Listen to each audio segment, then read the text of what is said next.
Welcome back to Inside the Middle East.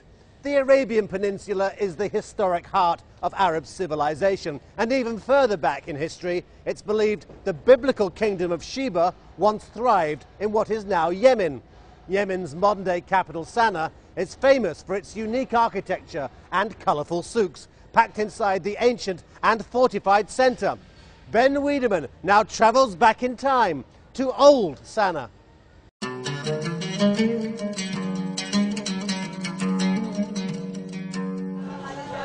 Above the bustle of the market, you hear a constant sound. Metal on stone, mortars on bricks, men at work. All aimed at preserving Old Sana'a, declared a World Heritage Site by UNESCO, the UN Educational, Social and Cultural Organization. But for the satellite dishes, the skyline in this densely populated district of the Yemeni capital hasn't changed in centuries. When you enter Old Sana'a, you slip through a looking glass into the distant past. This is a city that traces its history to Shem, the son of Noah of biblical fame. But this is not a museum, it is a living and breathing city.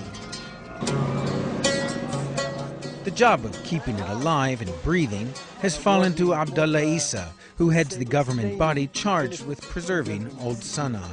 We want people to understand the beauty and the benefit of keeping our heritage alive.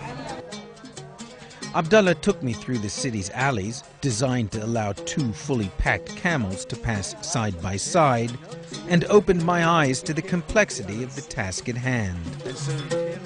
Many of the houses, almost all hundreds of years old, have come crashing down, their shallow foundations weakened by water seepage from pipes installed in recent decades.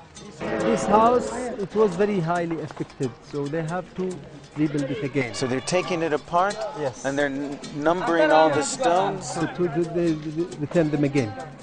This is the beauty of this traditional way of material and techniques. The center of the old city is the Jama al-Kabir, the Great Mosque. This is the oldest mosque maybe in the Arabian Peninsula. It was built in the 6th year of Hijrah. Inside, the traditions of prayer and learning carried on and passed to a new generation.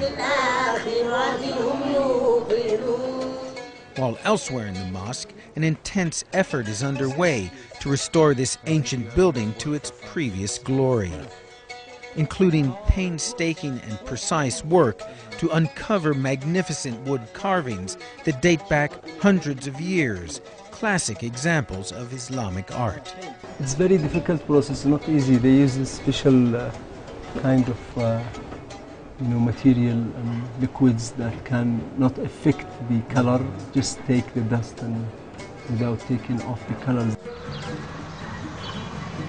Every district in Old Sana'a has a mikshama, a public garden, providing food and pleasant green space between the tightly packed buildings, and underscoring the holistic nature of the traditional Islamic city, ancient urban design with lessons for the present and the future. So really, when we talk about Old Sana'a and the architecture, it's not a story about necessarily the past, it's a story about how in the future buildings could be better made to fit the environment, to save... That's true, that's true. This is why we said it is something you have to learn from. It's not necessarily to replicate it or to imitate it. The lesson to learn is how to be as good as they were. The residents of Old Sana'a do appreciate the treasure that is their city. Air traffic controller Waddah Al-Ruqaihi invited us to his home. And how long have you lived in this house? About 4 years. About 4 years. But it is very old. But we bought it. We bought it after I had married. We bought this house. It's small but comfortable, a good place to entertain guests and pass the time, chewing ghat, a mild stimulant beloved of Yemenis. Are you happy living in this house? Do you like this house? Yes, I like it so much. because not the house. I like Old Sana'a city a lot. I can't live out of Old Sana'a city because I had born there. But one problem in the old city is that there just aren't enough resources or time to do everything. On the ground floor of his 700-year-old home, which houses 3 families, about 30 people, money changer Yahya Usta tells us he's asked the government for years to help renovate the building before it collapses.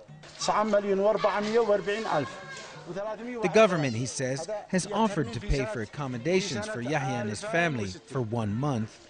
But, Yahya says, the renovation will take 2 to 3 years. The authorities are struggling to do what they can to preserve the old city, well aware perhaps of an old Yemeni proverb that says, Sana'a must be seen, however long the journey. A journey through time and space. Ben Wiedemann, CNN, Sana'a for Inside the Middle East.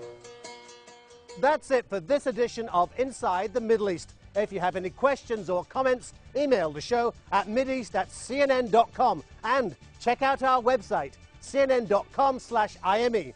I'm Brent Sadler in Beirut. Thanks for joining us.